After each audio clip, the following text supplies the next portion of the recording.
Bonjour à tous, aujourd'hui je voulais vous faire le bilan lecture de décembre. J'ai plein de vidéos à vous faire pour le bilan 2024 et on va dire les objectifs et oui l'organisation de lecture pour 2025, mais je ne sais pas si j'aurai le temps.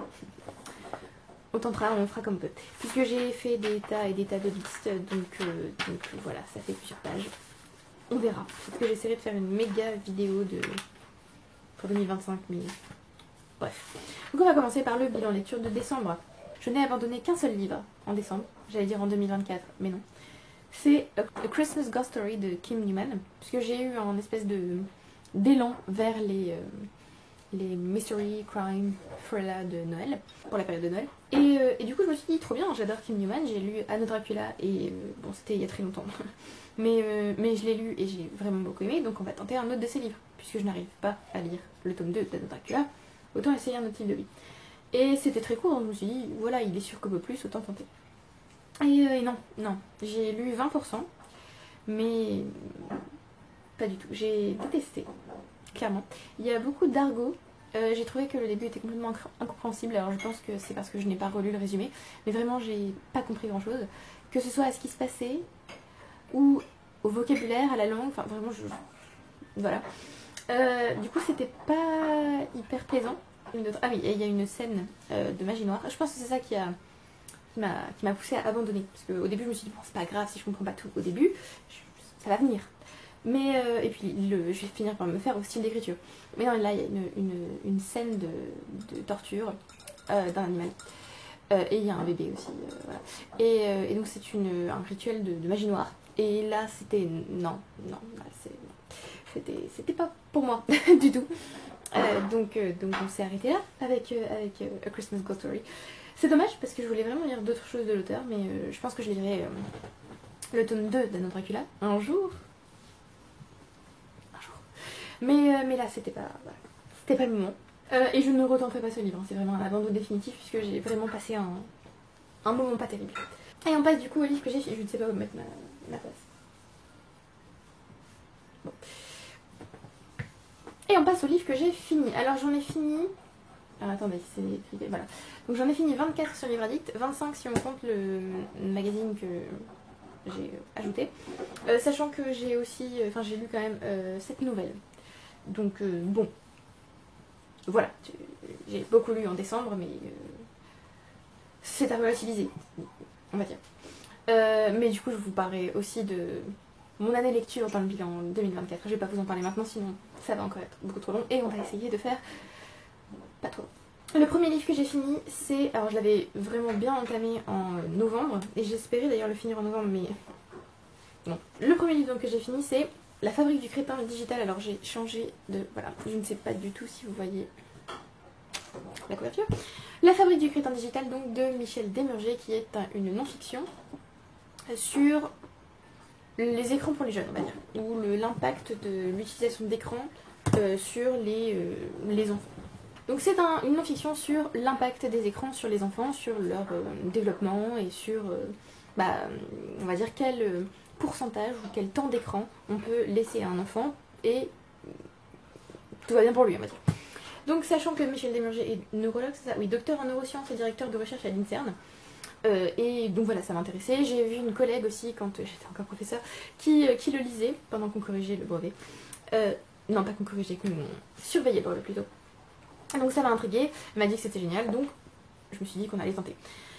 Alors, j'ai adoré ce livre, je l'ai vraiment trouvé très très informatif, j'ai appris beaucoup de choses. C'est un peu aussi effrayant, parce que du coup... Voilà, on se dit, ah, d'accord, ça fait ça au cerveau, ok, super. Donc c'est pas toujours très rassurant. C'est pas, dès le début, l'auteur explique bien que son but n'est pas du tout de moraliser ou de culpabiliser qui que ce soit, et que chacun fait comme il peut et comme il veut, mais lui il est là juste pour informer, et pour, vu qu'il voit beaucoup de désinformation dans les médias, il considère que, sachant ces choses-là, et n'ayant pas vu on va dire de compte rendu à ce sujet, il se dit que c'est un peu son rôle entre guillemets de le faire. Donc c'était super informatif et super intéressant. Il y a la liste de courses de la personne qui m'a vendu ce livre sur la couverture, c'est sympa. Donc voilà, donc c'était super intéressant. Le seul bémol que je trouve à ce livre, c'est le ton qu'utilise l'auteur, puisqu'il est très véhément. il est... Oui, très vindicatif en fait. On sent sa colère et du coup c'est... Enfin, on va dire que ça dépasse la non-fiction informative, il donne vraiment son opinion et du coup ça peut éventuellement déplaire. Moi personnellement ça m'a déplu, mais ça m'a pas empêché de lire le livre et de l'apprécier quand même, puisque vraiment j'ai adoré ce livre. Enfin j'ai adoré... Oui, j'ai adoré ce livre. Juste oui, c'est très... On sent qu'il est... Voilà. Hein. Et puis il y a aussi des attaques ad hominem, donc bon. Voilà, c'est juste ça qui était un peu dommage. Mais sinon, c'est vraiment, oui, vraiment, on apprend énormément de choses, non seulement sur la neuroscience et l'impact des écrans sur les enfants, mais aussi sur, comment dire, comment fonctionnent les médias. Et bon, voilà. Il y a aussi des beaux moments, hein, j'ai aussi mis des petits cœurs parfois. Donc, et la fin est assez glaçante quand même. Alors dans cette édition que j'ai là, alors attendez, oui, le sous-titre, je sais pas si je vous l'ai lu, c'était Les dangers des écrans pour nos enfants. Voilà. Alors non, il n'y a pas de prologue, je sais pas pourquoi je me suis dit qu'il y en avait un. Je ne sais pas où est le sommaire, c'est formidable. Il n'y a pas de sommaire.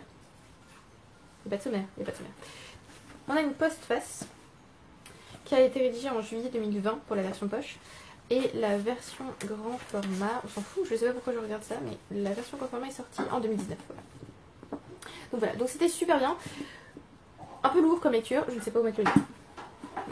Un peu lourd comme lecture, mais vraiment très intéressant. Et il a sorti un autre livre que j'ai très envie de lire aussi, qui s'appelle Faites les livres. Et en gros, c'est la suite en quelque sorte de La Fabrique du crétin digital, puisque le but c'est de donner des solutions en quelque sorte aux parents qui voudraient éliminer les écrans de la vie de leurs enfants. Voilà, donc super intéressant. Ensuite, j'ai écouté 2 audiobooks de suite. J'ai écouté en même temps que je lisais La Fabrique du crétin digital. J'ai écouté The Reappearance of J'en ai marre des titres en ligne. Voilà, j'ai pas un accent formidable donc. The Reappearance of Rachel Price. Voilà, Dolly Jackson, qui est son dernier roman et qui est sorti en 2024. Il était disponible sur... Alors je l'ai écouté sur quoi lui? Je sais plus si je l'ai écouté sur Spotify ou sur Scribd. Et donc, alors, pour vous résumer un peu le livre, on suit, je ne sais plus comment elle s'appelle, Annabelle je crois. Oui, Annabelle, sa mère a disparu quand elle était très jeune. Et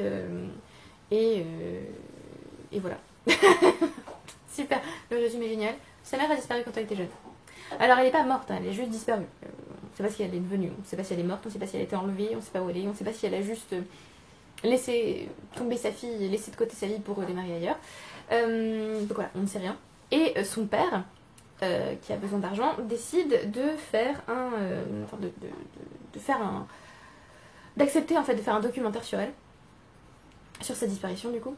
Avec tous les autres membres de la famille, avec tout un tas d'interviews, du coup, ça permet, c'est pour ça que je l'ai écouté en audiobook, ça permet en fait de créer un roman mixed media, et donc d'avoir plusieurs voix, d'avoir je sais plus s'il y a un podcast, je sais pas, non c'est pas un sujet avec un podcast, c'est dans un autre que j'ai lu plus tard dans le mois, mais donc ça permet vraiment d'avoir des voix différentes et de vivre le livre entre guillemets. Et pendant ce documentaire, Annabelle, qui est dans la rue, va voir une femme, et là elle se dit mais c'est ma mère en fait. Et voilà, donc effectivement, Rachel Price réapparaît. Et alors ça arrive à peu près au tiers du livre, on va dire. Qu'est-ce que j'ai à dire sur ce roman? Alors, je me souviens pas de grand chose, j'avoue. En fait, j'ai écouté 4. J'ai écouté 4 thrillers en audio ce mois-ci. Alors, ils ne se ressemblent pas, mais ce sont tous des thrillers. Et je sais pas trop ce que je pense en fait de The Appearance of Rachel Price. Je vous en parlerai dans la vidéo des pires livres de 2024, mais il y a un roman de Dolly Jackson que j'ai détesté, et j'ai eu peur qu'elle refasse la même chose en fait dans ce roman.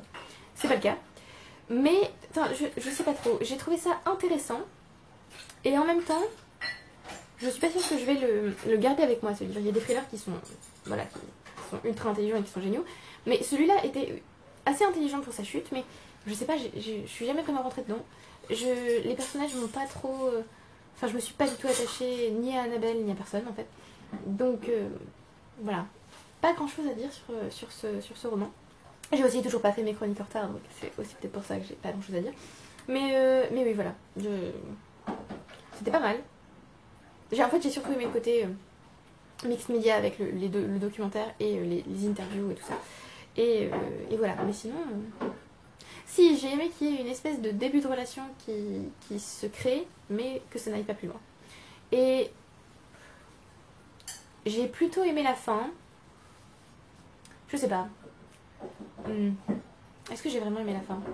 Il y a des aspects de la fin que j'ai bien aimé, d'autres, bof. Je ne sais pas du tout si cette chronique vous aide à savoir si The Reappearance of Rachel Price est vraiment intéressant pour vous. Mais oui, ce roman, je suis un peu passée à côté, je pense, en fait. Ce qui est un peu dommage. D'ailleurs, je suis passée encore plus à côté du deuxième audiobook, qui est... Enfin, c'est franchement dommage parce que c'était un des livres que j'attendais vraiment. Il est sorti en octobre, je crois. C'est Death at Morning House de Maureen Johnson, qui a écrit la série Truly Devious et la série des Stevie Bell Mysteries, que j'adore. Mais j'adore cette série. Et donc je me suis dit, trop bien, elle sort un stand-alone, lisons-le. Ouais, non. Là, pour le coup, je suis vraiment passée à côté du livre. Je sais qu'il y a une double timeline. D'ailleurs, pour vous résumer un peu l'histoire, en gros, une famille vit dans Morning House et un enfant va mourir, suivi d'abord d'un deuxième enfant. Donc la famille va se dissiper et il va y avoir, alors je sais plus si c'est un camp, j'ai oublié en fait pourquoi ils vont là-bas, mais il y a des étudiants en quelque sorte qui y vont et leur professeur disparaît. Et donc ils vont se poser plein de questions, machin. Et donc il y a une espèce d'enquête, mais alors, je sais pas, je suis vraiment passée à côté de celui-là. J'ai trouvé aucun des personnages attachant. J'aimais bien les parties dans le passé, ça ressemblait un petit peu au premier tome de Truly Devious où on est à la fois dans le passé puisque Stevie va enquêter en fait sur un meurtre qui a eu lieu, enfin un meurtre, une disparition qui a eu lieu à Ellingham Academy, enfin à Ellingham House en fait, dans la famille Ellingham. Donc ça ressemblait à Truly Devious, mais je sais pas, ici il manquait vraiment quelque chose, oui, passé complètement à côté. Et je suis vraiment déçue parce que c'était vraiment un des livres que j'attendais le plus en 2024, avec Graveyard Shift de Emily Rio que j'ai toujours pas lu, mais voilà, donc vraiment déçue. Et du coup pas grand chose à vous dire sur ce livre. Et je trouve ça vraiment dommage. La couverture est bizarre aussi. Et il n'y a pas trop eu de pub dans les... Enfin, par l'éditeur anglophone, je trouve, enfin ce livre. Je me suis un peu rendu compte qu'il sortait par hasard. Donc bon, je sais pas. Oui, un peu déçue. Du coup là les deux audiobooks d'affilée étaient pas ouf. Ensuite, j'ai fait une lecture commune avec Mathilde. Nous avons lu ensemble La Curée d'Émile Zola, donc le deuxième tome des Rogomancars. Oui, voilà, deuxième tome des Rogomancars, qui va suivre un personnage absolument charmant, ironique. Aristide Sakar. Voilà. D'ailleurs, je suis allée à l'exposition Caillebotte au musée d'Orsay et j'ai vu ce tableau en vrai. Et malheureusement, ce personnage, qui n'est pas du tout Aristide Sakar, sera toujours pour moi Aristide Sakar. Donc je détesterai toujours ce personnage qui n'a absolument rien fait. Voilà. Que vous dire de ce livre? Il est très bien écrit. C'est très vivant, on a l'impression d'y être. Il y a beaucoup d'ironie et beaucoup enfin, on sent vraiment l'hypocrisie de la société parisienne. Renée m'a fait beaucoup de peine. Parce qu'elle est perdue. Et elle épouse Aristide Sakar, qui est vraiment... Voilà. D'ailleurs, il y a une scène juste avant leur mariage. Il y a du chocolat sur mon livre. Il y a une scène avant leur mariage qui est absolument atroce. Voilà. Et alors, je veux pas vous spoiler parce que... Bon, alors c'est écrit dans le résumé que j'ai là, mais si vous ne l'avez jamais lu... le résumé, je veux dire, et le livre, bien sûr. Mais si vous ne l'avez jamais lu, en fait, ici, Zola va dépeindre une société décadente où, en gros, tant que ça ne se sait pas, on peut y aller. On peut faire tout ce qu'on veut, mais il faut pas que ça se sache. Voilà. Et il faut pas non plus que ce soit trop déviant. Sachant que certains personnages ici sont très jeunes et n'ont absolument pas de cadre. Donc, ils ne savent pas ce qui est trop déviant. Donc ça va donner des choses voilà, assez horribles. C'était pas très long, hein, ça faisait 300 et quelques pages. 355 pages. Et surtout, ne faites pas comme moi, parce que là, vous voyez, j'ai encore vérifié le numéro des pages. Mais la dernière fin, on va dire les dernières phrases, c'est vraiment un énorme spoiler. Et en voulant vérifier le numéro de page, je l'ai lu. alors que j'étais à la page genre, je sais pas, 30. Voilà. Donc ne faites pas ça, hein. Il fait 350 pages à peu près. Du coup, très très bon tome. Je pense meilleur que le tome 1, qui était La Fortune des Rougon. Là du coup je vais lire le tome 3, Le Ventre de Paris. Je vais le lire en janvier avec Mathilde normalement aussi. Et voilà, excellent. Enfin, je sais pas trop quoi dire. Formidable. J'entends toujours énormément de bien de Zola, à part de La Terre, qui y a plusieurs personnes qui ne l'aiment pas du tout. Mais voilà, on va continuer. Et du coup, le titre est génial, parce que du coup, il y a plusieurs façons d'interpréter le titre. À la fois, La Curée, c'est pour ce qui arrive à Paris, puis il y a les grands travaux haussmanniens, pour ce qui va arriver à certains personnages dans le texte. Et pour Aristide aussi, qui est vraiment un chien, en fait. Voilà. Je ne vois pas comment décrire mieux ce personnage que j'adore profondément. Du coup, je ne peux que vous recommander les Rougon-Macquart. Et alors, moi j'ai lu dans l'ordre parce que voilà, mais vous pouvez les lire dans n'importe quel ordre, à part le Docteur Pascal qui, du coup, doit être lu en dernier. C'était comme d'habitude en fait, ultra violent, ultra triste et ultra... on sort toujours des romans de Zola un peu épuisés moralement. Et un peu désespérée, hein, parce que c'est jamais gai. Jusqu'à maintenant, je ne vous ai présenté que des livres ultra sympas. Le livre suivant que j'ai fini, c'est La Fille de Dickey, tome 2 et 3. Alors du coup, j'avais lu le tome 2, je crois, en novembre, et j'ai lu le tome 3 en décembre. Donc le tome 2, ça fait un moment que je l'ai lu. Je vous avoue qu'il n'est pas resté tout à fait dans ma mémoire. Donc, ça s'appelle La Ville Miraculeuse. Je crois que c'est le tome 2 qui s'appelle La Ville Miraculeuse. Oui, et le tome 3 s'appelle Un paysage de sources et de branches. Voilà. Alors, j'avais beaucoup aimé Une maison de feu, le premier tome.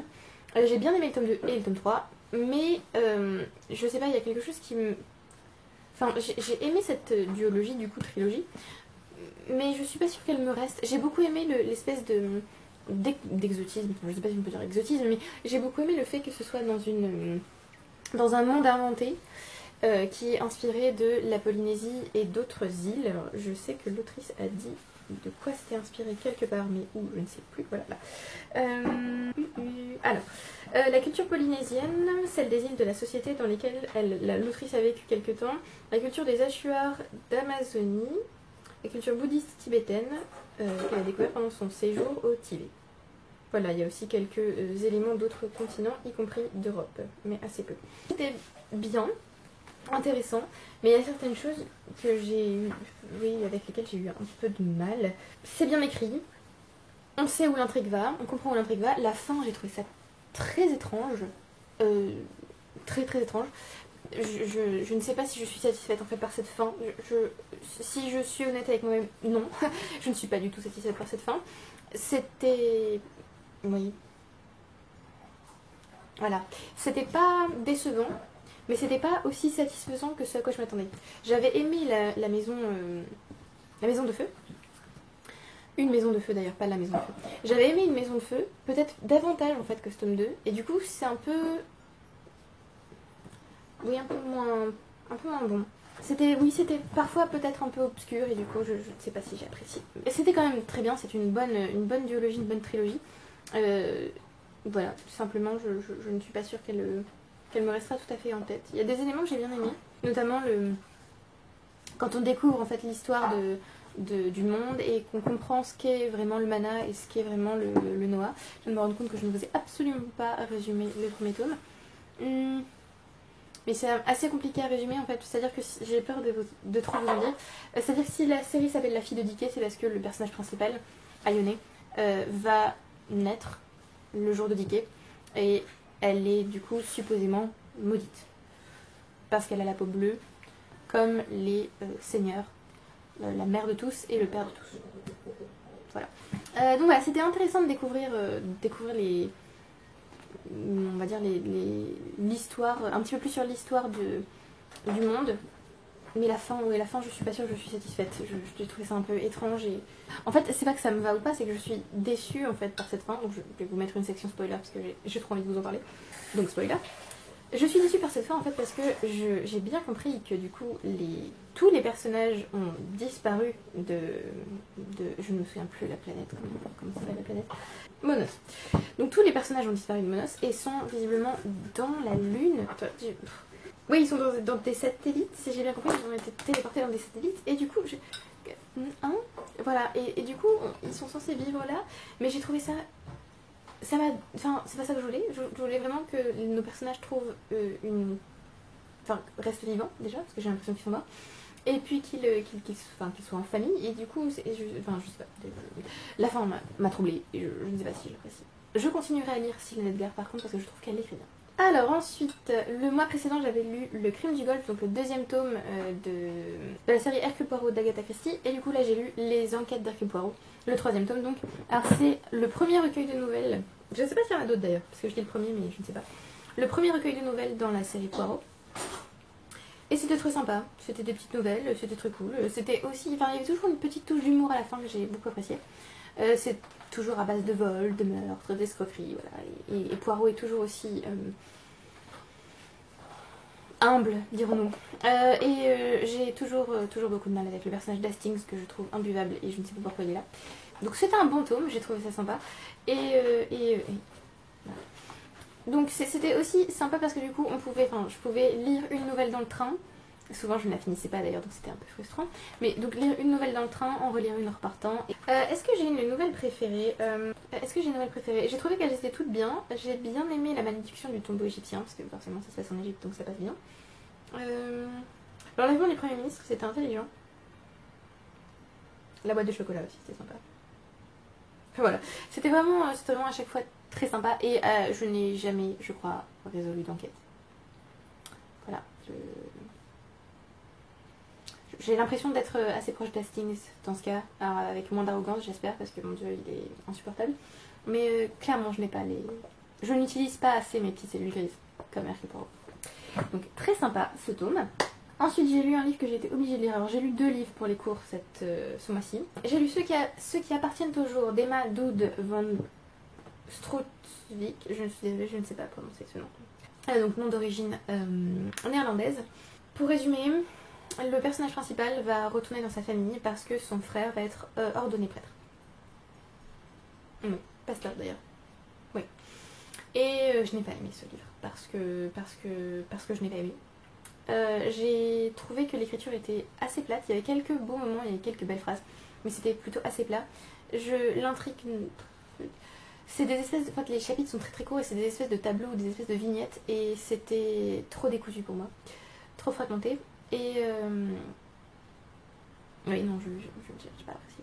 J'ai aimé les réflexions sur en fait, le père et le grand-père du personnage perdent la mémoire.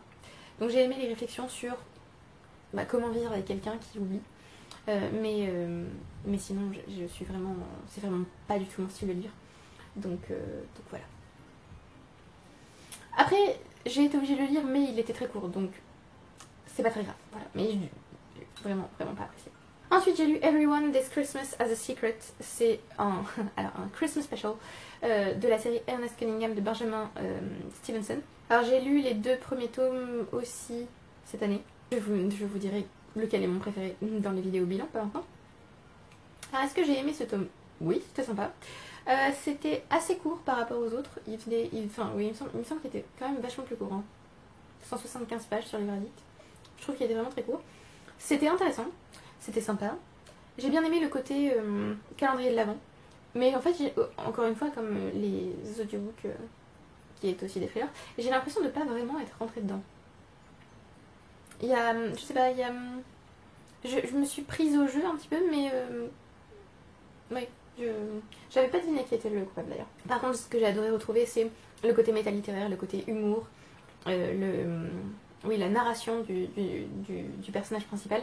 Mais en fait, je crois que dans ce tome, j'ai moins accroché en fait à l'humour de ce tome. Alors que c'est le même que les 2 précédents, je sais pas pourquoi.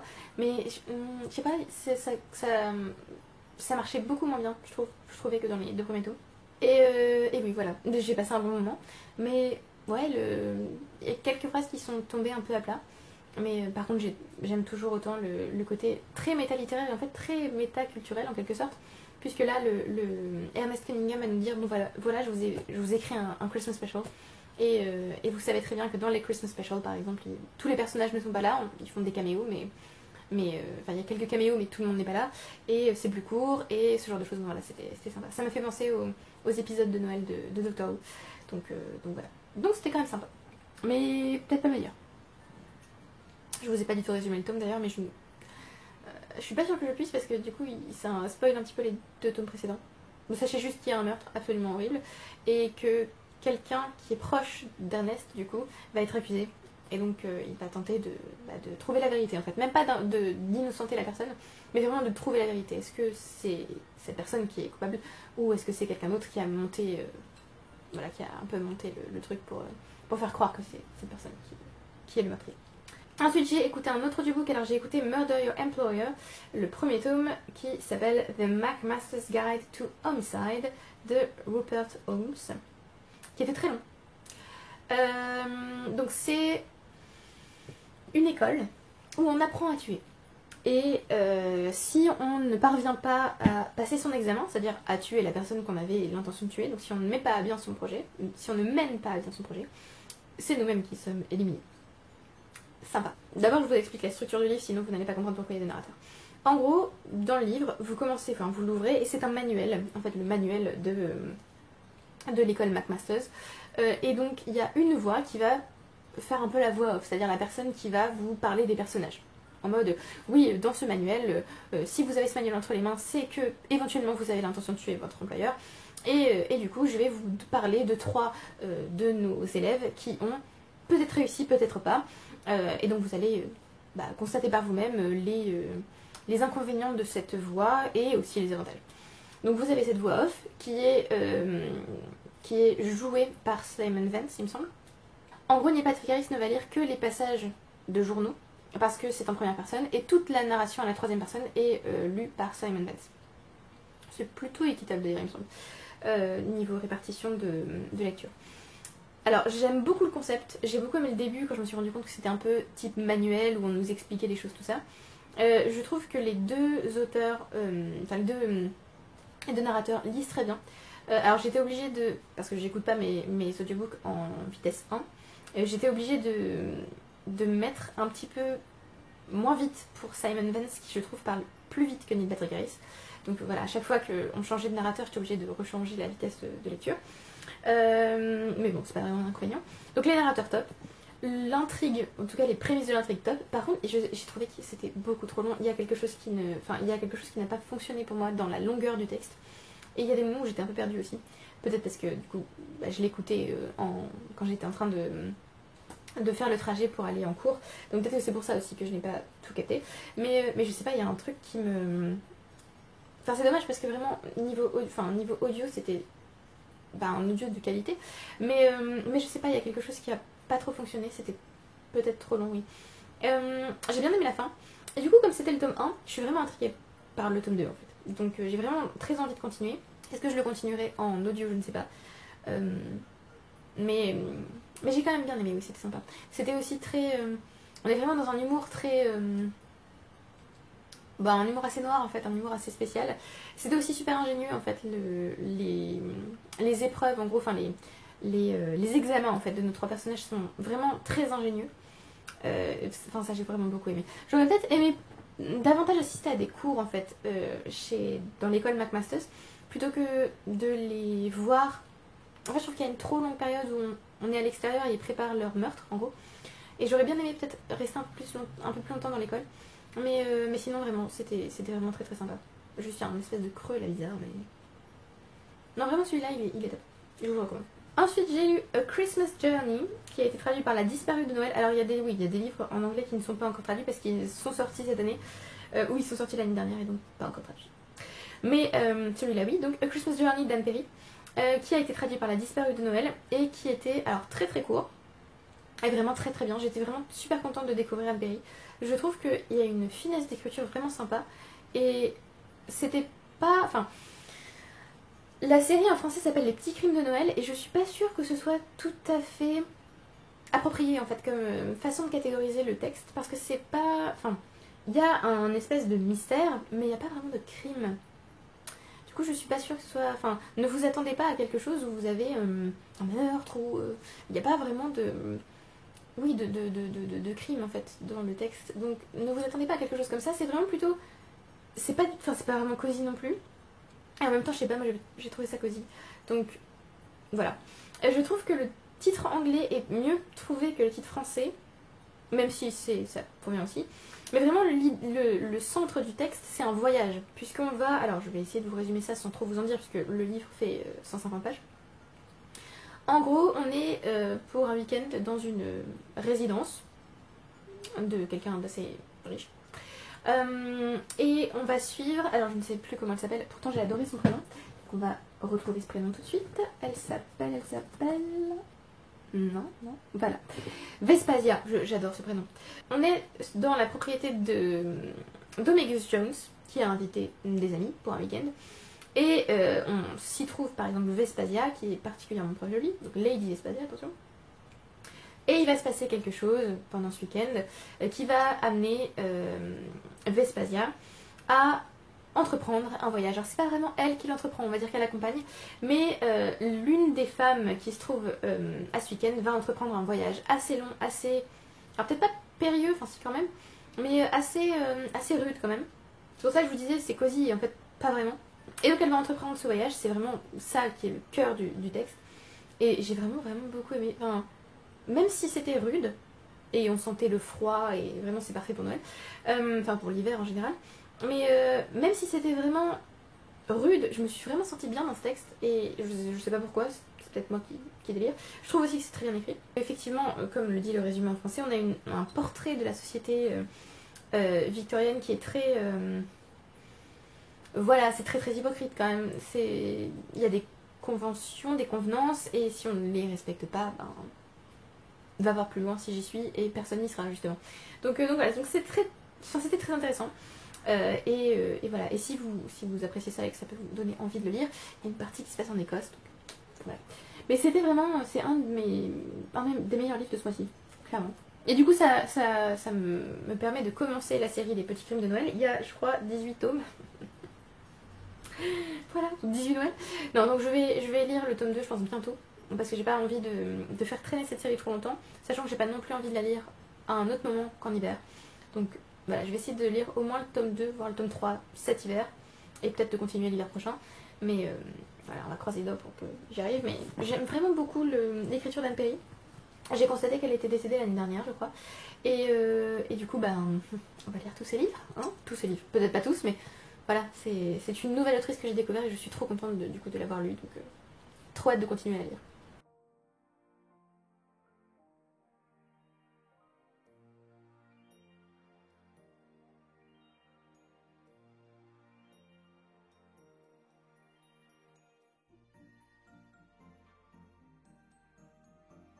Alors ensuite, j'ai lu Sauveur et Fils saison 7, donc tome 7, hein, de Mario de Muraille. Alors cette fois, elle l'a coécrit avec Constance Robert Muraille. Je suppose que c'est sa fille, mais je n'en ai aucune idée parce que ce n'est pas écrit. Est-ce que c'est écrit? Non. Alors c'est le tout dernier tome de Sauveur et Fils. Alors je me l'étais gardé l'année dernière pour... alors je crois que je l'ai acheté en début de cette année. Et je m'étais dit je me le garde pour Noël. Et je ne sais pas pourquoi je me suis dit que j'allais le garder pour Noël, parce que ça se passe en novembre. Donc en fait j'aurais dû le lire avant Noël, clairement. Mais c'est pas grave. Donc je l'ai lu, j'ai fini le 18 décembre. Oui. Et j'étais très contente de retrouver les personnages, mais je ne l'ai pas retrouvé. Alors c'est pas la faute du livre, je pense que c'est moi, j'ai trop traîné en fait pour lire toute la série. Mais je n'ai pas retrouvé le côté que j'adorais en fait dans les Sauveurs et Fils. C'est toujours à moitié très lourd, à moitié léger. J'aime toujours qu'on aborde tout un tas de sujets différents. Alors là on va aborder par exemple le burn-out, l'éducation nationale, le coma, l'adoption. J'essaie de me souvenir.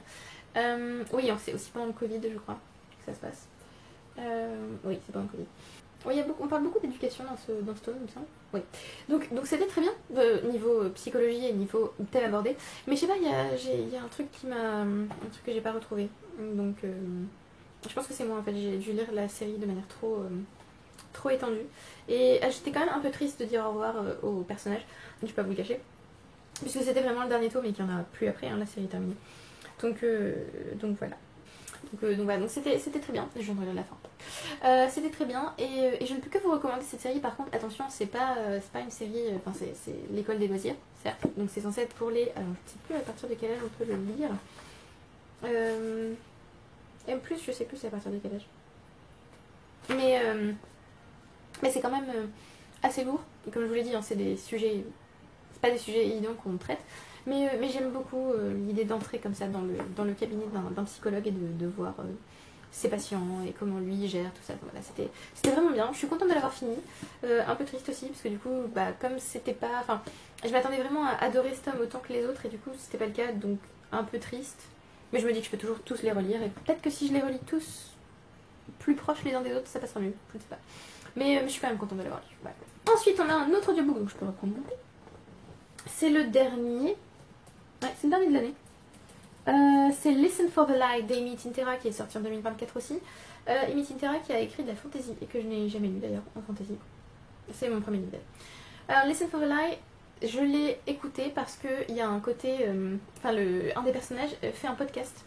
Du coup c'est très sympa en fait d'avoir le côté podcast dans les oreilles on va dire. Je voulais pas le lire à l'origine. Mais une booktubeuse anglophone que je suis l'a lu et l'a beaucoup aimé. Alors elle a quand même eu elle a fait un commentaire du style il y a des choses qui passent pas trop mais c'est pas grave, j'ai mis de côté pour apprécier ma lecture.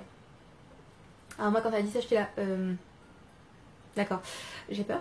Pour essayer de résumer, en gros on suit Lucy, on est dans sa tête, hein, c'est en première personne, qui a été accusée d'avoir tué sa meilleure amie Savvy, qui s'appelait Savannah je crois. Et elle ne se souvient plus en fait de ce qui s'est passé. Donc sa vie a complètement changé, hein. Sa réputation est ruinée, donc voilà. Et elle a quand même refait sa vie ailleurs pour pouvoir vivre normalement et pas être traitée de meurtrière toutes les 5 minutes. Mais il y a un podcast qui sort, et un podcast énorme qui s'appelle Listen for the Lie. Et là, du coup, ils ont décidé d'enquêter sur le meurtre de Savvy pour la 2e saison. Et du coup, Lucy va être forcée de... Enfin, elle va revenir dans sa ville. Elle va être forcée de se mettre en face du meurtre de son amie et savoir si c'est elle qui l'a fait ou pas, parce que du coup c'est ça aussi qui lui fait peur. Elle a peur de découvrir qu'en fait elle a effectivement tué Savannah. J'ai beaucoup aimé certains aspects du texte. Je peux pas trop vous dire quoi pour le coup parce que c'est plutôt la fin que j'ai aimé. J'ai pas aimé le côté très... le côté sexuel en fait.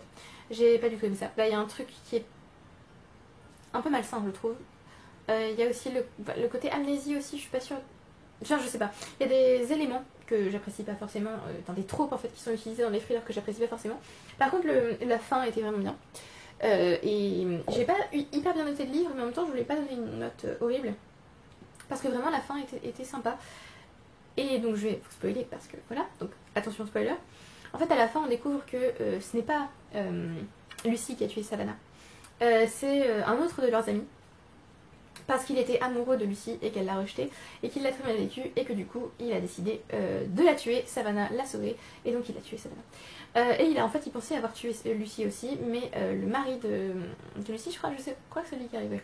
Le mari de Lucy arrive à ce moment-là et c'est en fait grâce à son arrivée qu'elle est sauvée. Mais en fait on se rend compte que les deux jeunes femmes étaient vraiment très très amies, qu'elles avaient décidé de s'enfuir ensemble parce que Lucy était battue par son mari. Et donc ça j'ai vraiment beaucoup aimé le côté amitié forte. Mais ça arrive vraiment tard pour le coup, puisque la plupart du temps, dans le texte, Lucy est amnésique. Voilà, donc d'un côté j'ai bien aimé, d'un autre côté il y a des éléments... Oui, donc si on le lit un peu comme ça, pour le fun, oui, mais oui, il y a des petits éléments que j'ai pas forcément beaucoup. On a presque terminé, presque, mais comme ce sont des petits livres, je vais pas pouvoir vous dire grand chose, donc on a presque terminé. Alors, le texte suivant, c'est une nouvelle qui fait 80 pages, donc voilà. C'est Au cœur des mécas de Denis Colombi. Alors, j'aime beaucoup parce que c'est quelque chose qui n'est pas ultra apprécié, j'ai l'impression, en tout cas quand j'entends pas souvent des gens dire qu'ils apprécient ça. Mais c'est une narration à la 2e personne. C'est-à-dire qu'on vous dit, vous avez. Donc, moi j'aime beaucoup, mais je sais qu'il y a des lecteurs qui apprécient pas forcément. Donc si c'est pas votre truc, sachez que c'est écrit à la 2e personne. Et c'est c'est une science-fiction. on comprend pas tout de suite de quoi on nous parle. D'ailleurs, je sais pas trop s'il faut lire le résumé. Sachez juste qu'on a des espèces de mechas, donc des robots, qui combattent des créatures. Le but étant de sauver l'humanité. Voilà, je pense que je ne vais pas vous en dire plus. Et donc au cœur des mechas, vous vous doutez bien que c'est un personnage qui travaille dans les mechas, donc dans les robots. C'était très bien, j'ai bien aimé l'écriture, j'ai bien aimé la façon dont c'était raconté. J'ai trouvé ça oui, agréable à lire et intéressant. Il y a des espèces de je sais pas comment dire, d'illustrations, des graphiques, tout ça, qui parsèment le texte. Alors, c'était très sympa, c'était très court, du coup ça se lit très vite. Et alors j'ai pas mis une ultra bonne note, mais je sais pas trop. J'ai bien aimé la fin. Si, j'ai bien aimé la fin quand même. Mais voilà, moi je trouve ça intéressant. Mais en fait j'aurais aimé que ce soit plus long, je pense. Peut-être que c'était ça. J'aurais aimé que ce soit plus long. Mais voilà, c'était quand même très très sympa. C'était donc mon premier texte de Denis Colombi et je continuerai à le lire en 2025. Alors ensuite j'ai lu, c'est le deuxième texte que j'ai été obligée de lire pour les cours. J'ai lu Personne ne sort les fusils de Sarah Lubert pour un cours sur la presse. Et alors, j'essaie de vous résumer rapidement et vous donner mon avis rapidement. En gros, elle va parler des procès de France Télécom qui ont eu lieu, il me semble, en 2019. Et elle va, alors pas vraiment en rendre compte, mais donner un espèce d'avis. Alors, c'est classé dans les essais, mais il n'y a pas de... Comment dire? C'est pas fait de manière très scientifique, dirons-nous. C'est-à-dire qu'elle a assisté au procès et elle rapporte des paroles, par exemple, ou des comportements. Mais en fait, derrière, il n'y a pas de bibliographie, il n'y a pas de source, il n'y a pas de recherche. S'il y a des recherches, elle ne donne pas ses sources. Et elle part, à un moment donné, clairement dans l'essai littéraire. Et ça me gêne beaucoup, en fait. J'ai lu d'autres textes de ce style, comme Laetitia d'Yvan Jablonka, un texte que je déteste profondément, mais je ne vais pas en parler parce que j'ai déjà fait une vidéo dessus et je ne veux plus penser à ce texte. Mais du coup, tous les textes, en fait, tous les essais littéraires sur du true crime, en fait, hein, donc des choses qui sont vraiment arrivées, ça me dérange beaucoup. Et je me rends compte, en fait, avec le temps, et je me suis rendu compte aussi avec ce texte, j'ai compris la dénonciation, parce que vraiment, c'est dénoncer le capitalisme qui est incapable de juger le capitalisme, concrètement. Parce que du coup, s'il y a eu un procès et que les responsables de France Télécom ont été jugés, ils n'ont pas eu de condamnation, et même s'ils en avaient eu une, parce que en fait je ne sais pas, hein, je n'ai pas regardé les résultats, mais même s'ils en avaient eu une, c'est pas grand chose, c'est-à-dire que l'amende qu'ils auraient eue équivalait peut-être, je sais pas, à même pas un cinquième de ce qu'ils gagnent par an, et ils auraient 1 an avec sursis qu'ils n'auraient pas fait de toute façon. Donc en fait ils ne risquaient rien pendant ce procès, et c'est révoltant. Mais j'aime pas en fait la façon dont c'est écrit, j'aime pas la façon dont c'est présenté. J'aime bien en fait lire des essais, mais de vrais essais entre guillemets, enfin pas des essais littérarisés si vous voyez ce que je veux dire, puisque là il y a beaucoup de références à des textes littéraires, il y a des références à Rabelais, il y a des références à, je ne me souviens plus mais j'avais noté, Melville aussi, le Bartleby. Mais voilà, du coup je sais pas, j'aime pas du tout cette façon de faire apprécier personnel, mais du coup, voilà, c'est pas mon style, donc c'est pour ça que j'ai pas aimé ce livre, parce que c'est vraiment pas du tout mon style. Mais j'étais obligée de le lire, donc voilà, il est lu, il faisait 150 pages, c'est bon, on est passé à autre chose. Ensuite, j'ai lu Conclave de Robert Harris, on va dire Robert Harris, c'est bon, on en trouve. Donc Conclave, que j'ai lu exprès pour aller voir le film au cinéma. D'ailleurs, si vous voulez, je pourrais vous faire une comparaison livre-film, puisque depuis j'ai vu le film. Et alors, le livre, alors, je vais essayer de résumer de manière... je vais pas dire attractive parce que voilà, mais je vais essayer de résumer de manière claire. Le pape est mort, et donc il va falloir organiser un conclave. Et donc on va suivre plusieurs personnages, hein, plusieurs cardinaux, dont Lawrence, qui est le doyen des cardinaux, c'est lui donc qui va devoir organiser le conclave. Et on va être donc enfermé avec les cardinaux pendant le vote, et pendant toute la période du conclave. Et on se rend bien compte au fur et à mesure qu'on lit que pour certains d'entre eux, ce n'est plus tellement une question de foi ou de religion, mais plus une question de politique quand même. Et du coup, ça a posé tout un tas de questions, et c'est ultra intéressant. Alors, j'ai beaucoup aimé le texte, par contre, c'est classé dans les thrillers, et alors, je trouve pas vraiment que ce soit un thriller, parce que pour moi, dans un thriller, il y a quand même un crime, enfin, quelque chose qui s'est passé, quelque chose Ah, bon là le pape mort quand même, il s'est passé un truc. Mais je veux dire, moi je m'attendais, comme c'était écrit dans les thrillers, à ce que le pape ait été assassiné par un de ses cardinaux. Et non. Voilà, je vous spoil pas parce qu'on comprend très vite, mais non, le pape n'est pas mort assassiné. Donc il n'y a pas vraiment de... Enfin... C'est un thriller sans frisson en fait, il y a pas... Enfin, sans frisson. Il y a du suspense sur qui va devenir le pape, certes, mais en gros ce sont des vieux monsieur qui sont enfermés dans une pièce qui doivent voter concrètement. Donc pour rendre ça intéressant quand même, voilà, il faut y aller.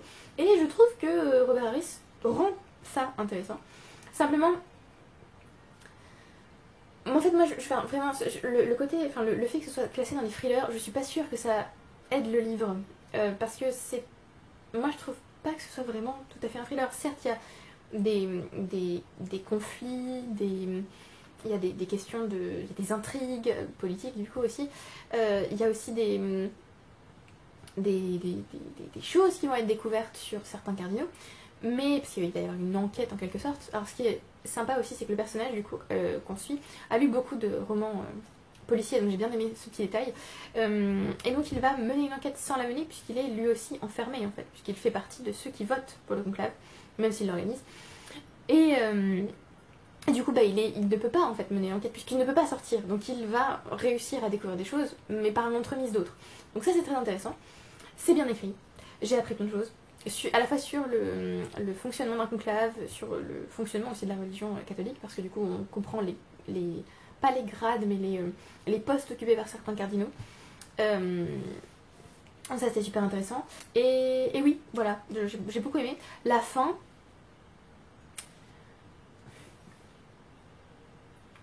Voilà, la fin, alors quand je l'ai lu au début, j'étais... Alors est-ce que je m'y attendais? Non. Non, je m'y attendais pas. C'était vraiment... Je m'y attendais pas du tout. À la lecture du coup. J'étais un peu... Voilà. Mais ça... Je trouve ça bien aussi parce que du coup ça me permet de revenir vers un sujet de réflexion que j'avais un peu laissé de côté mais qui m'intéresse beaucoup. Donc voilà. Alors je vais vous spoiler à nouveau, donc attention, spoiler. Si vous n'avez pas lu le livre, si vous n'avez pas vu le film, si vous ne savez pas du tout quel est le gros twist à la fin, éteignez le son, faites quelque chose, spoiler. En fait on comprend que Vincent Benitez, alors c'est pas tout à fait clair dans le livre, mais dans le film non plus d'ailleurs, mais on comprend que Vincent Benitez est né avec des organes génitaux féminins. Est-ce que c'est une femme ou est-ce que c'est un intersexué? On ne sait pas. Donc est-ce qu'il est vraiment une femme ou intersexe? On ne sait pas trop, enfin c'est pas tout à fait clair. Mais dans tous les cas, il est né avec un utérus.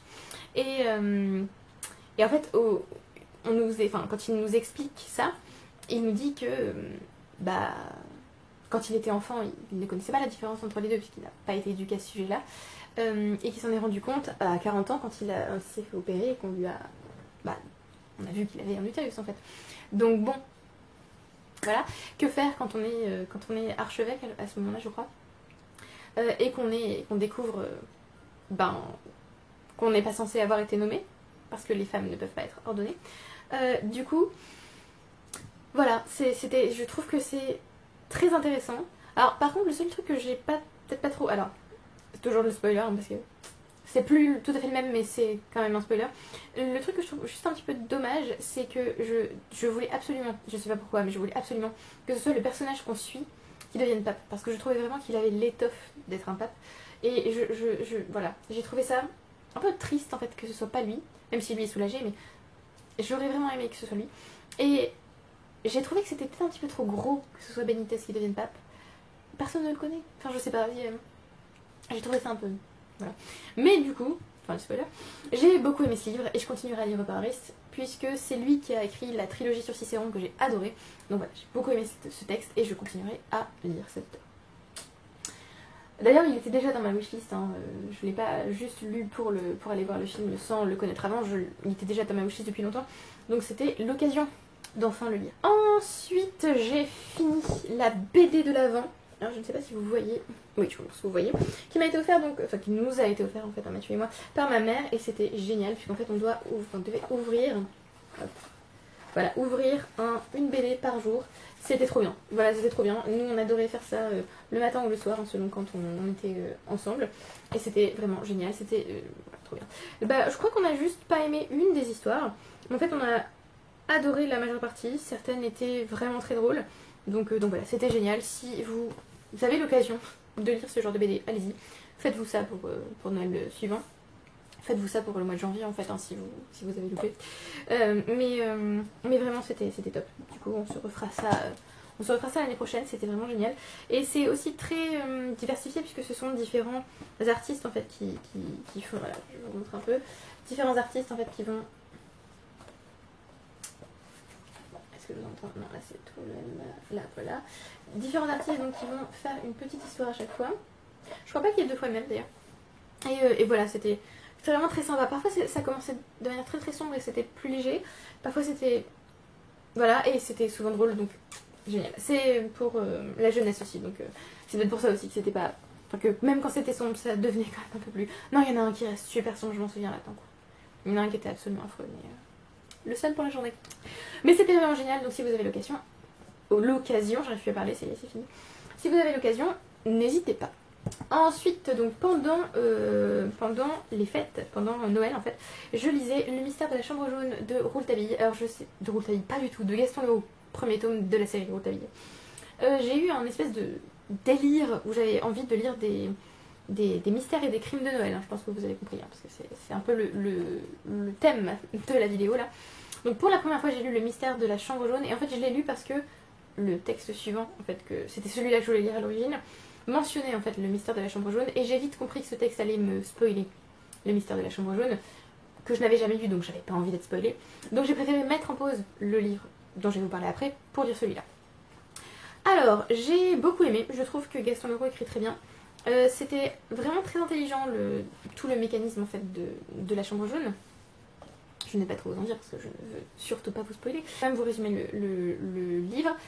En gros, Mademoiselle Stangerson va entrer dans la chambre jaune à minuit, un soir. Elle va s'enfermer dans la chambre et elle va être attaquée par quelqu'un.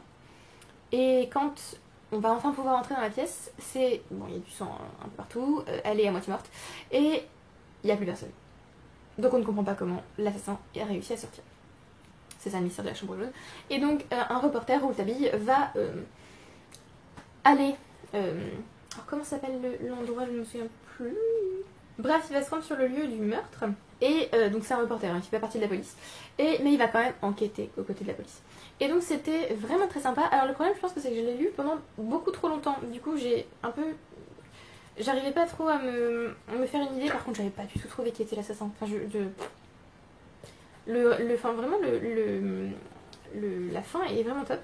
Et je suis très intriguée par la suite. Oui, la suite de la série. Puisque à plusieurs reprises Rouletabille va nous parler du parfum de la dame en noir. Et c'est le tome 2. Donc voilà, je suis très intriguée. J'aime beaucoup Rouletabille, je trouve qu'il est un petit mélange de Sherlock Holmes et d'Hercule Poirot quand même. Parce qu'il est quand même un peu arrogant. Hein. Mais il est attachant. Et voilà. J'ai beaucoup aimé. J'ai aussi aimé que ce soit pas lui, alors comme pour Sherlock Holmes, hein, et comme pour Hercule Poirot d'ailleurs, que ce soit pas lui qui nous raconte l'histoire, mais quelqu'un qui va raconter pour lui, un de ses amis. Et oui, c'était quand même très sympa. C'était plus long que ce que je m'attendais, mais en même temps je l'ai lu à Noël, donc je sais pas trop à quoi je m'attendais. Mais oui, c'était quand même très sympa, et je me suis creusé les méninges pour comprendre, et je n'avais pas compris, clairement. Voilà, il y avait une chose que j'avais compris quand même, j'étais fière de moi, mais non, il y a d'autres choses... Pas trop. Et donc je suis très contente de l'avoir découvert. J'ai d'autres textes à lire de lui, hein. J'ai donc Le parfum de la dame en noir, Le fauteuil hanté, et Le fantôme de l'opéra. Je crois que c'est tout ce qu'on a à la maison, oui. On n'a pas la suite de Rouletabille, mais j'en ai encore 3, donc très sympa. Et donc le texte qui m'a donné envie, qui m'a forcé en fait à lire ce livre avant, c'est The Hanging Murders de Seishi Yokomizo, donc un grand... Le plus grand, je crois, j'ai un doute.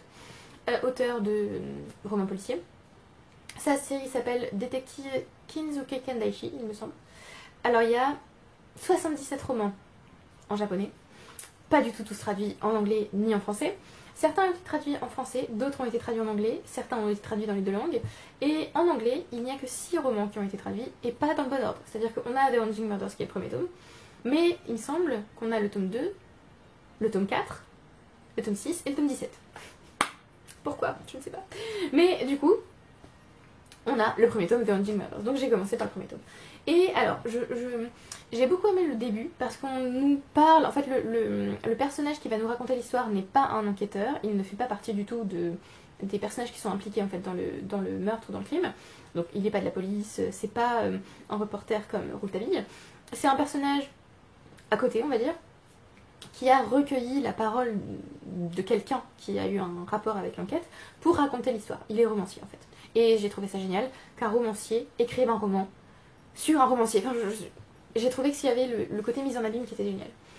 Et donc il nous raconte l'histoire dans une engine, donc c'est une ancienne auberge si j'ai bien compris. Parce que du coup, ce que j'ai aussi vraiment beaucoup aimé dans ce texte, avant de vous parler un petit peu de l'intrigue, c'est que j'ai appris beaucoup de choses sur le Japon parce que clairement on se trouve au Japon. Et donc l'auteur écrit dans son contexte et dans son espace, et donc il va nous dire des choses qui pour lui, enfin utiliser des mots ou dire des choses qui pour lui sont logiques, et pour un lecteur occidental, pas du tout. Par exemple, quand il décrit, le personnage va décrire la maison, je suis allée voir sur internet quand même à quoi ressemble une maison traditionnelle, parce que j'ai eu des doutes sur...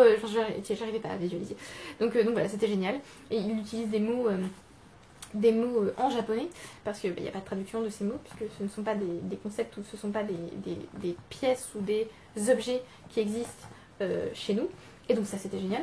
Donc voilà, j'ai vraiment... C'était très dépaysant aussi comme texte, du coup. Donc je reprends. Donc dans l'engine, donc si j'ai bien compris, c'est une ancienne auberge qui accueillait le shogun. Et donc à l'époque, on est en 36 il me semble, il n'y a plus de shogun. Mais il reste toujours le côté très noble de la famille de Longin. Donc dans cette engine, il y a eu un double meurtre. Et ce meurtre est inexplicable. Enfin, ce double meurtre est inexplicable, on ne comprend pas comment c'est arrivé. Parce que c'est ce qu'on appelle un locked room mystery, c'est-à-dire que c'est un meurtre en huis clos. On ne sait pas comment l'assassin est entré, on ne sait pas comment il est sorti. C'est pour ça que du coup, le personnage principal va évoquer le mystère de la chambre jaune, et je me suis arrêtée pile là, parce que j'ai eu peur qu'il me spoil. Et donc, on a ce locked room mystery qu'il va falloir résoudre, et c'était vraiment très prenant. Comme je vous l'ai dit, c'était très dépaysant. J'ai adoré en apprendre plus sur le Japon à travers ce texte. C'était assez... violent, mais c'était aussi très, très intéressant. J'ai vraiment beaucoup aimé être avec les personnages, j'ai adoré en fait. Je me rends compte en fait après coup que j'ai vraiment adoré. J'ai hâte de lire les prochains livres. J'ai trouvé que c'était ingénieux. J'avais compris... Alors j'avais pas du tout compris qui était le coupable. Mais j'avais compris quand même certains petits trucs. Mais enfin vraiment, il faut que je lise plus de romans policiers pour être au taquet et enfin réussir à trouver le coupable. Mais voilà, c'est quand même assez rare en fait que je trouve le coupable dans un texte. Quand je le trouve, c'est que... quand je le trouve, je suis un peu déçue parce que je me dis, oh, du coup, c'était trop facile. Du coup, là, c'était génial et j'ai hâte de lire la suite. Alors, la suite. En fait, on va suivre le détective dans ses enquêtes. Mais il me semble qu'il n'y a pas vraiment de fil conducteur. Et donc, le tome 2, c'est Death at Gokumon Island. Donc, je l'ai en papier, celui-là. Donc, voilà. Et je trouve que cette couverture est géniale. Alors, avant de passer aux 6 nouvelles que j'ai lues, je vais juste vous parler assez brièvement de ce magazine. C'est un magazine qui reprend l'exposition Harriet Baker, la musique des couleurs, au musée d'Orsay. Et donc c'est une édition Beaux-Arts. Alors elle reproduit certains des tableaux de l'exposition et certaines photos aussi, en nous parlant donc de la vie d'Harriet Baker. Je l'ai lu assez rapidement, c'était très intéressant parce que du coup je ne connaissais pas du tout cet artiste. Et c'est le premier livre en français à son sujet, puisqu'il n'y en a apparemment pas d'autres. C'est en tout cas ce que déclare ce magazine. Et donc je ne m'y connais absolument pas en histoire norvégienne, je ne m'y connais absolument pas en art norvégien et en littérature norvégienne d'ailleurs.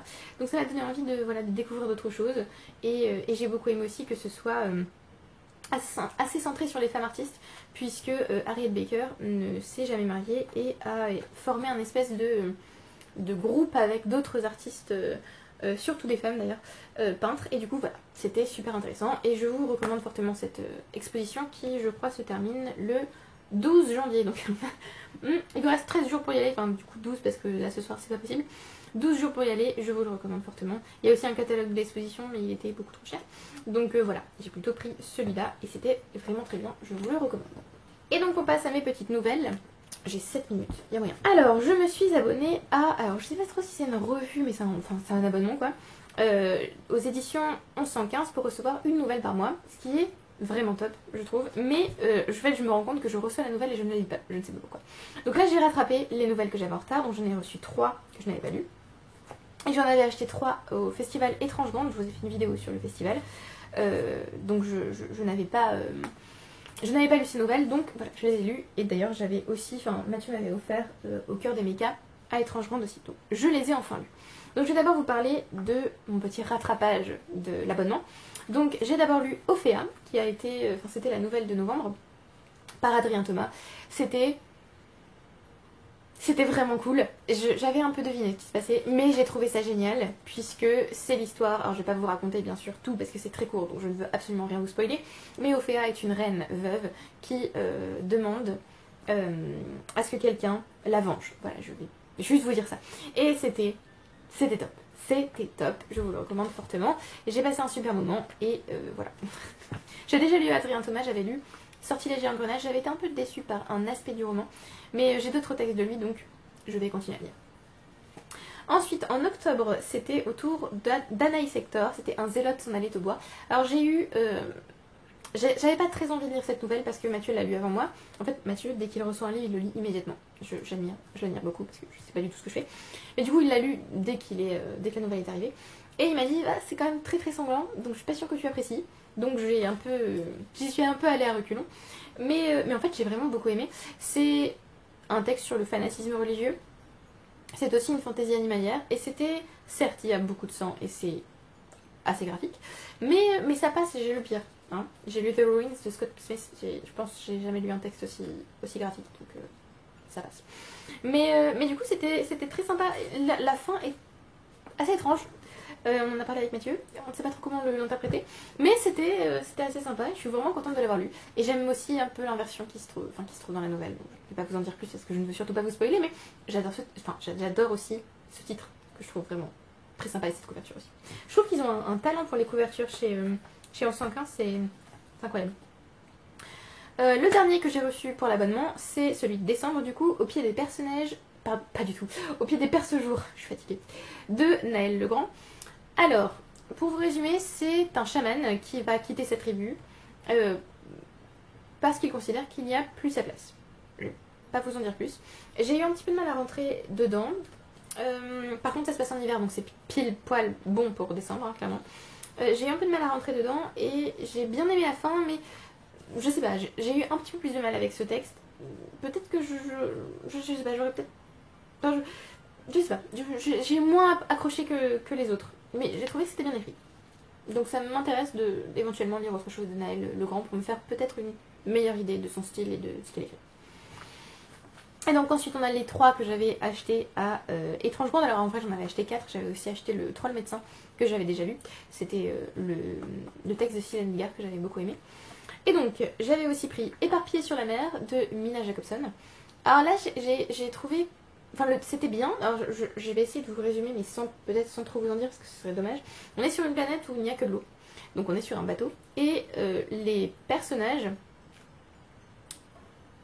On ne naît plus naturellement. On est... Je ne sais pas comment dire. En fait, ce sont des clones qui naissent. Et ces clones sont reliés. Voilà, je vais pas vous en dire plus. Je vais laisser ça vague si vous avez envie de le lire, j'ai pas trop envie de vous en dire. Mais je sais pas trop ce que j'ai pensé de ce texte. Oui. Je pense que j'aurais davantage apprécié ce texte s'il avait été plus long. En fait, il n'y avait pas assez pour moi. Ça va trop vite. Je pense que ça aurait mérité d'être plus approfondi dans un texte plus long. Voilà. C'était sympa, mais voilà. J'aurais peut-être préféré que ce soit approfondi. Ensuite, on a les 2 derniers en fait qui sont mes préférés. La Lisiothécaire de Mafalda Vidal, qui est vraiment très très bon. On est dans un texte qui va faire beaucoup de références littéraires et qui va beaucoup... Enfin, moi j'ai adoré toutes ces références. On est à la fois sur de la dystopie mais aussi sur de l'histoire. On est sur une espèce de société où il n'y a plus de livres et où on s'évade grâce aux lisions. Et je vais pas vous en dire plus. C'était vraiment très bien, j'ai adoré l'espèce de chronologie qui n'est pas tout à fait... Enfin, il y a une chronologie linéaire et une autre inversée. Ça c'était top. Et alors, spoiler du coup, donc si vous ne l'avez pas lu, n'écoutez pas. J'ai adoré, alors je pense que c'est fait exprès, hein, mais j'ai adoré le fait que notre personnage, alors le deuxième personnage principal s'appelle Kitty et écrive des lettres à Anne, parce que du coup ça inverse complètement le sens de correspondance dans le journal d'Anne Frank. Anne qui du coup écrit à Kitty, et c'était génial, je trouve ça génial. Voilà. Et donc il y a beaucoup de références littéraires, j'ai beaucoup aimé, c'était génial, je veux continuer à lire Mafalda Vidal. Voilà. Et enfin, le dernier texte que j'ai lu chez 1115, c'est La machine différente de Jean-Laurent Del Socorro qui rend hommage à Ada Lovelace et à ses travaux.